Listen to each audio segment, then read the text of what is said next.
Welcome to Cinepro,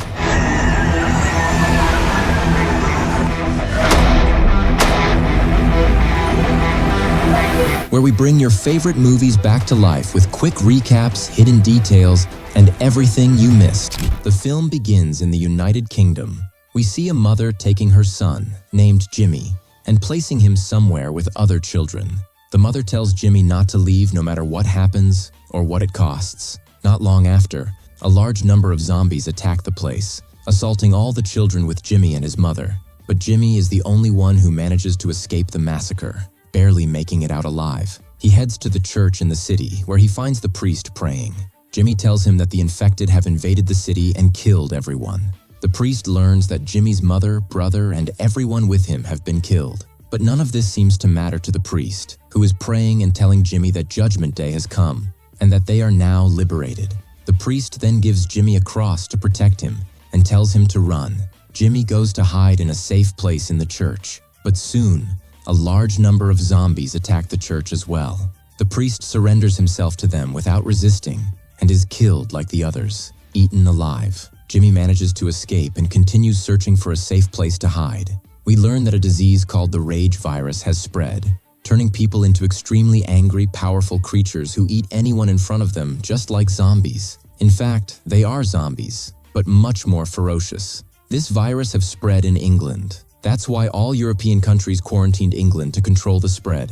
Europe and the world managed to prevent the virus from spreading further, but it remained rampant in England, which was completely destroyed, leaving its inhabitants to their fate. Life in England reverted to a primitive state amid the zombie outbreak and all these disasters. We jump forward 28 years from the events with Jimmy at the beginning. We're now in England, specifically in one of the settlements where a group of survivors live. We see a boy named Spike in one of the houses in this settlement. Spike goes to his father, who turns out to be Jimmy, the same child we saw at the start, now 28 years older and still alive, with a son named Spike. Jimmy and Spike have breakfast and talk. We learn that Jimmy is taking Spike on an exploration trip outside the settlement today. The settlement is actually an island in the middle of the ocean, far away. You can only leave at specific times, not whenever you want, depending on the tides. Spike is going out with Jimmy to learn how to kill zombies. After that, Jimmy and Spike visit Ela, Jimmy's wife and Spike's mother, who is sick with a strange disease that no one understands and is often delirious. Jimmy and Spike tell her they're leaving the island, and Ela breaks down, afraid for her son. But Spike and Jimmy calm her down. Then old Sam arrives, who we learn will take care of Ela in their absence. They say goodbye to Sam and head to the island's gate, where Jimmy meets the leader of the settlement, who wishes them luck. Finally, Jimmy and Spike set out on their journey, walking a long way until they reach a forest. In the forest, they encounter one of the A-zombies who is huge and moves slowly. Jimmy explains to Spike that this is a type of zombie, not very strong, but still dangerous and can kill anyone.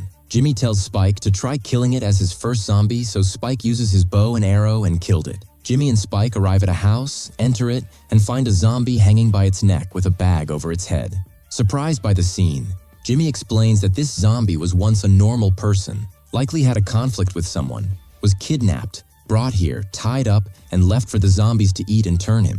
Spike is shocked that a human could do this to another human. While they're there, the zombie frees itself and attacks them, but Spike shoots it with an arrow and finishes it off. They continue their journey through the forest. As they walk, they notice a tree with a human head hanging from it. Jimmy is shocked and tells Spike that this is the work of the alphas, a very powerful type of zombie. Jimmy tells Spike that there must be an alpha nearby, so they need to run. They start running and encounter a group of alpha zombies who are incredibly strong. Jimmy and Spike shoot at them, and Jimmy manages to kill several. They hide in a house, but the zombies follow them. Jimmy continues killing them until they're safe. While hiding, they see a fire burning in a certain area. Spike asks Jimmy about the fire, but Jimmy doesn't know. Then the house they're hiding in is old and dilapidated, and it begins to collapse on them. So of course they run away from the house quickly. They continue on their way to return to the island because their journey has ended. But the problem is that on their way, they encounter zombies. They keep running away from them quickly until they reach the settlement. There, they keep asking Jenny, the leader, to open the settlement and let them in. But Jenny doesn't do that. She just keeps looking at them to make sure whether they've been infected with the virus or not. Their color will be red, and they'll glow in a strange way, as these are symptoms of infection. But Jenny doesn't see any of these symptoms on them, so she lets them into the settlement now. After that, after Jamie and Spike go inside and settle down, a party's thrown for them. Jamie is very happy and keeps telling everyone that Spike managed to kill a lot of zombies today.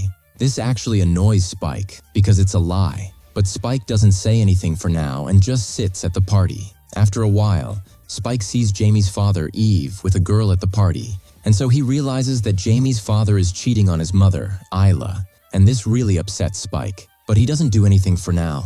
He just goes back to the house where he lives. There, he finds Sam still sitting with his mother, Isla, taking care of her as usual. At that time, he sits with Sam and talks to him about the fire he saw earlier when he was hiding with his father in the house. Sam says that it's definitely coming from Dr. Carrison's house. Spike is shocked and asks Sam who Dr. Carrison is. Sam tells him that Dr. Carrison is a doctor who used to live with them, but more than 10 years ago, he left and went to live alone somewhere, and he's always the one who makes those fires. Sam says that Jamie's father knows Dr. Carrison very well, knows he's there, and surely knew that the fire was coming from his house. At this point, Spike gets very upset, and for two reasons. First, when he asked his father about the fire, he said he didn't know anything and tried to cover it up. Second, Spike has always told Jamie that he wants to see a doctor to treat his mother, Isla, but Jamie kept telling him that there isn't a single doctor left in the world. So when Spike finds out about Dr. Carrison, he gets very angry because he realizes that Jamie's father doesn't want to treat his mother and apparently wants her to die so he can be with someone else. Anyway, Sam finishes his conversation with Spike and leaves. The next day, Spike talks to Jamie and asks him about Dr. Carrison, saying, "If there's a doctor, why didn't you tell me?" Jamie says that Carrison collects a lot of corpses, and when they asked him why he does that, he said he has hobbies in collecting corpses. He's literally mentally unstable. So of course, they realized he's crazy and completely isolated him from the settlement. So now he lives alone. Jamie tells Spike that Carrison will never be able to help his mother or treat her because he's crazy. At this point, Spike doesn't believe him because he knows his father has lied to him before, so he might be lying now. He realizes that Jamie didn't tell him about Dr. Carrison because he doesn't like him or his mother and doesn't want Isla to be treated at all. While Jamie and Spike are talking, they hear Isla's voice, so Spike goes in to see her and finds her very sick and acting more and more delirious. Jamie comes in to check on her, but this angers Spike. He pushes Jamie away from her, raises a knife at him, and threatens to kill him if he comes near either him or his mother. Jamie is shocked by what Spike is doing, but he doesn't do anything and just leaves. The next day, we see that a fire breaks out in a place near the settlement. At that moment, everyone is shocked and leaves the settlement, including Jamie, to see what's going on.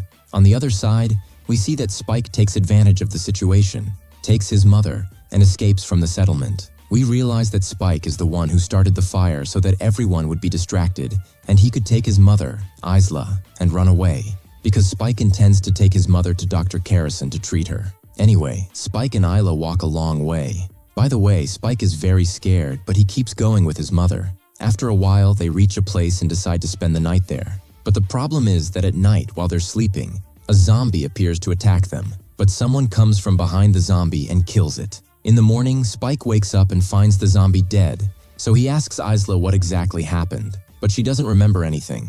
However, she starts seeing scenes from her memories and sees herself killing the zombie. We find out that she was the one who killed the zombie at night, but because of her severe delirium, she forgot all about it. At the same time, elsewhere in the forest, we see a group of soldiers fighting fiercely with zombies. The soldiers manage to take down many zombies. There are too many zombies, and they keep killing until almost all the soldiers are dead. Only one is left, and this soldier's name is Eric. On the other hand, we return to Isla and Spike, who are still walking a long way toward Dr. Carrison. But on the way, they're chased by strong zombies of the alpha type I told you about. They keep running away until they enter a place, and the zombies follow them inside. But Eric comes and sets off a small explosion that kills all the zombies and saves Isla and Spike. After that, Eric asks them how to escape from here, but they tell him they don't know. So Eric gets frustrated and decides to leave them and go. But then he sees that Isla is sick and that Spike is just a child who can't take care of her. So as you might say, he feels sorry for them and decides to stay with them. At that point, Isla is very sick and delirious, unable to walk, so Eric carries her and starts walking with Spike. Along the way, they talk, and we find out from their conversation that Eric is from Sweden, where he lives in a completely safe place, far away from all these zombies. But he went on a mission with his unit in the army. and unfortunately, they ended up on the shores of England by mistake, and their ship was destroyed, so they had to come to the island and got trapped there. Now, Eric's entire unit is dead except for him. Spike is shocked and doesn't know what to say.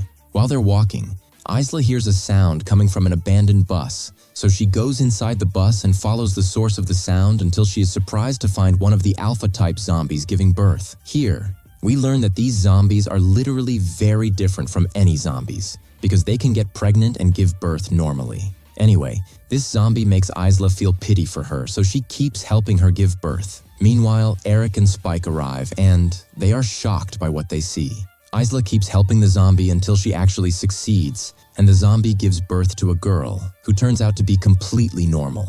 After giving birth, the zombie tries to attack Isla and everyone else, but Eric comes and finishes her off. Then Eric decides to take the child, but the zombie pulls Eric out of the bus and kills him. After that, the zombie enters the bus, sees the killed zombie, and gets very upset. Here we find out that this zombie was probably his wife, and the child she just gave birth to is his daughter. From then on, this zombie keeps chasing Spike and his mother, Isla, along with the child. He is very strong and fast, chasing after them with all his might. Eventually, they all reach the place where Dr. Carrison lives. When Dr. Carrison sees them running toward him, he quickly comes down to help. He manages to shoot the zombie with an arrow, marking its location. Then Carrison takes them inside. Dr. Carrison introduces himself and is very happy that they finally made it to him. Spike tells Dr. Carrison that he wants him to treat his mother, Isla. Dr. Carrison agrees and takes both of them to the place where he lives, which contains a sort of model made of skulls that Dr. Carrison always collects. At this point, we see that Dr. Carrison is indeed a crazy person, as Jimmy said. Later that night, Dr. Carrison goes to Isla and examines her. When he finishes, he sits down with Isla and Spike and gives them the shocking news. Isla has cancer in a very advanced stage, which is the main reason for her recurring delirium. Carrison also tells them that there is no hope for Isla and that she will die soon. But before that, she will suffer a lot, and her delirium will get worse until she dies. Dr. Carrison believes that the best thing now is to end her life while she is still aware, to spare her the suffering.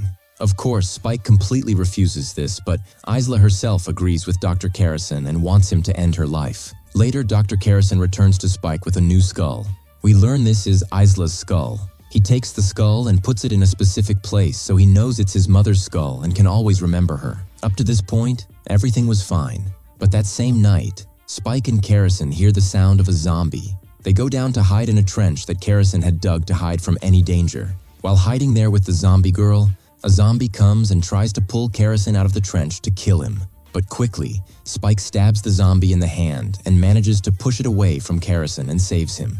Carrison then keeps thanking Spike for saving his life and tells him he's a brave person. The next day, we see that Carrison has decided he wants to go on his way, explore the whole country, and live his life. But before Spike does that, he leaves the zombie girl at the door of the settlement where Jimmy and everyone else are, along with a letter. After a while, they find the girl and take her into the settlement, and find the letter Spike left, in which he says that someone must take care of this girl and raise her well. He also tells them in the letter that she is the daughter of a zombie, but strangely is not infected with any disease, so they must take care of her but also be cautious. Spike tells them that his mother Isla has died and that he intends to travel around the whole country and explore it piece by piece, and that one day he will return to the settlement. After all this, Jimmy finds out about the letter and is shocked. He leaves the settlement like a madman, searching for his son Spike, but of course, he doesn't find him and realizes that his son Spike is lost to him forever, and he will never see him again. After the story, we see Spike in a place when suddenly a zombie appears and tries to kill him. Spike uses his bow to shoot the zombie and finishes it off, but before he can catch his breath, a group of alpha zombies attacks him. But before Spike can do anything, a group of people arrives, very strong, and they skillfully kill all the zombies using swords and spears instead of bows. The leader of this group talks to Spike and invites him to join them. Spike agrees, feeling that this is a new beginning. And with this, the summary ends. If you liked the video, subscribe to the channel and activate the notification button so you never miss an updates.